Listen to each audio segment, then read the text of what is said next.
get the documents, like when they're trying to get the Epstein files, like the state of New York, one of the district attorneys was hiding documents that have forced them to give documents. I think there's so many powerful people that are on those lists. There's so many powerful people that went and partied. Air quotes, partied. And how many of them went to the Diddy parties? Have you been paying attention to the trial? Oh, yeah. Trials. Wild. As you all know, Diddy's case turned out a bit more in his favor than most of us thought it would. But that's happening for a reason. And according to Joe Rogan, that reason is why Diddy could walk away free after just 12 months. And let me tell you, the reason is a little sickening. Now, if you've been following this heavy, you've seen those headlines rolling. Diddy acquitted of federal charges. Real loud type energy. But that word acquitted doesn't tell the whole story. It's deeper. Sure, he was found not guilty on RICO and X transporting, but he still got hit on 2 counts under the Mann Act. And that ain't no light tap. That's about transporting people across state lines for night work, if you know what I mean. He was found guilty of 2 counts, and according to law could face a maximum sentence of 10 years for each count. That is 20 years total. That's federal. But since the big heavy charges ain't stick, it's got people out here thinking he's about to stroll off untouched. The thing is, that legal win doesn't mean people forgot. Folks remember what went down when Cassie dropped those first allegations. Diddy came out quick with a post swearing on everything that he was innocent, called it a money grab, and surprisingly, some folks actually rode with him. Celebs like Floyd Mayweather and Slim Thug even backed him up publicly. I'm not going to speak bad about P. Diddy because he's still a black man. Mistakes happen, and I can't say if it is or it's not a mistake, but things happen in life. Until you proven guilty in court, we can't, you know what I'm saying? So everybody, we just all throwing our opinions out there, man. And that whole defense was holding up for a minute until the video dropped from the hotel where he was seen roughing Cassie up. Once that tape came out, the game changed. People stopped buying the version of the story Diddy had been selling. And when he finally took some accountability, it wasn't because he wanted to, it was because he had no choice. It's so difficult to reflect on the darkest times in your life. Sometimes you gotta do that. I was up. I hit rock bottom, but I make no excuses. My behavior on that video is inexcusable. I take full responsibility for my actions in that video.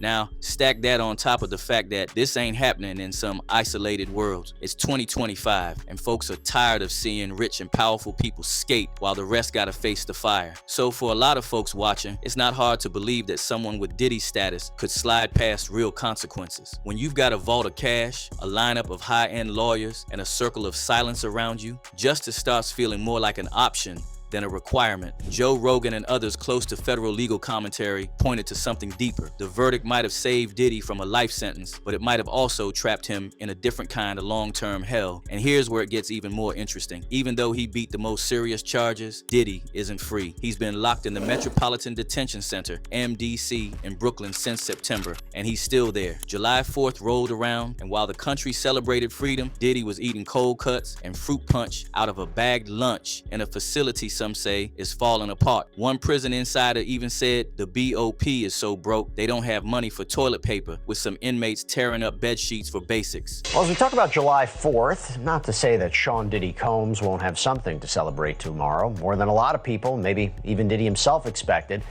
But the fact remains he will spend the 4th of July in the same place he's been every day since he was arrested last September, in the notoriously awful MDC, the Metropolitan Detention Center in Brooklyn. Well, right now, the BOP is out of money. Some of these facilities, they don't even have money for toilet paper. People are going to think I'm lying about this. Some federal facilities are actually tearing up bed sheets. Larry Levine, a former federal inmate turned prison consultant with real weight in the system, broke it down. He said MDC isn't a place built for long-term federal time. It's essentially jail, not prison. No outside time, no jobs, tight quarters. So yeah, Diddy might have avoided a more serious conviction, but he's still doing time in one of the most miserable holding facilities in the country. Okay, MDC, it's essentially like a jail, a federal jail. Yeah. Where you're inside all the time. You have housing units. There's a common area. There's cells around the wall. People are coming and going because people are getting charged. People are getting released.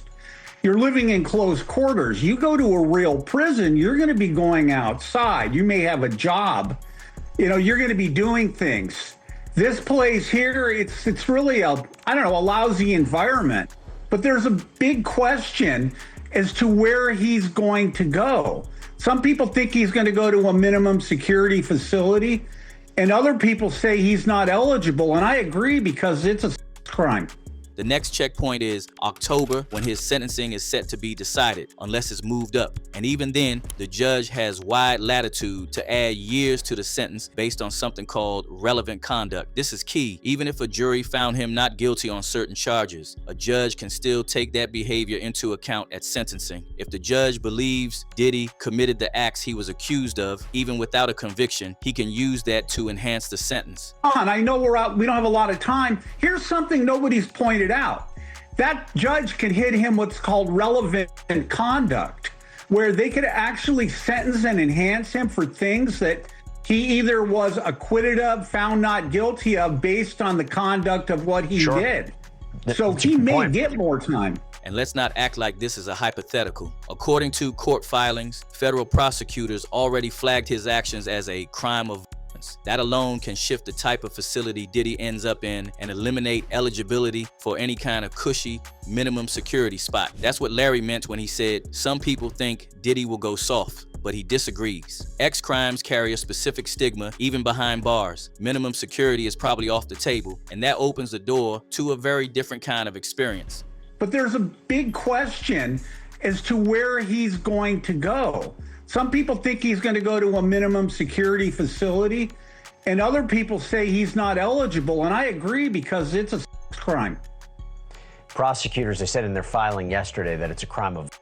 We'll see how it goes down when it goes to sentencing. Even though Diddy's already been behind bars for over 9 months, this isn't the kind of adjustment that goes unnoticed. He's already lost his freedom, his privacy, and to some extent, his reputation. When he walks into a federal facility as a convicted offender, no matter how technical the label, he doesn't walk in like a king. Now sure, Larry mentioned something else. Celebrity status does matter in prison. A guy like Diddy walks in and people will flock to him, some out of curiosity, others out of opportunity. Everybody started Bad Boy Records on the inside, Larry joked. People will pretend they knew him, that they had connections to the label. Some inmates will cozy up in hopes he'll throw money on their books or help them after release. You know what? He was acquitted on some charges. Yeah. People win. I mean, on multiple counts, people sometimes get things dismissed all the time. Fact is, he's no better than anyone else. He's a convicted felon. But what he's going to face is all these people are going to be up to him because of who he is, and thinking that he could do something to further their career. You don't know how many people I met on the inside that all said they started Bad Boy Records, Death Row Records. Everybody started Death Row Records. But there's a hard ceiling on that admiration. They'll tolerate a celebrity, but they won't respect the crimes. That leaves Diddy in a strange position, a king without a crown. Not hated, not admired, just watched. Every move scrutinized. King, he'll be treated like a celebrity, but I don't know if people are going to give him high fives for having crimes. I don't see that. It's not a popular crime. And protection, that's another layer. Larry said he doesn't think Diddy will need much. Inmates will likely let him be. And according to Larry, Diddy's expected to keep company with African-American gang members who might embrace him enough to keep things calm. Even the staff, knowing who he is, might treat him differently. Do you think that he needs security, and what would be the level of security for him? There, any kind of protection?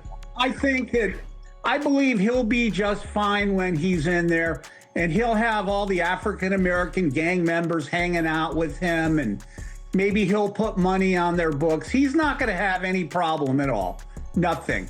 He'll get along just fine. Even the staff will treat him differently. So what does it all come down to? This. Diddy's walking into a very peculiar outcome. He's not facing life. He's not facing decades. If all goes to plan, based on sentencing guidelines and the possibility of time served, he could be out in 12 to 18 months. And from the outside, that looks like freedom, like a clean break. According to several legal experts, Diddy might be walking free after a few months. One legal expert said, even though the Mann Act carries a potential 10-year maximum sentence, Diddy is going to get time served or close to it. His sentencing guideline range may be as low as 15 to 20 21 months. But that isn't a true win. The layers show something darker. He's been publicly humiliated, caught in a lie, tied to a video so disturbing that even loyal defenders had to walk back their words. He's been locked in one of the worst federal detention centers in the country for almost a year, and even when he gets out, the allegations won't vanish. Acquitted doesn't mean innocent. He'll have to live in a world where his brand is tainted, where every interview, every post would be related to this. That's the core of what Rogan and other realists are getting at. In the court of law, he got partial grace, but in the court of public opinion, the sentence may have only just begun. One user said he will resume his bad behavior once he is out. He feels invincible even more now. Way to go, jury. Great job to release a monster to hurt victims and make new ones. While another said, can't believe he escaped so many charges. He created a smokescreen and then puff, not escaping them all. What do you make of this unexpected twist? Share your thoughts in the comments. We're all ears. And if bold opinions and untold stories are your thing, make sure to stay locked in for the next one. It's coming up fast.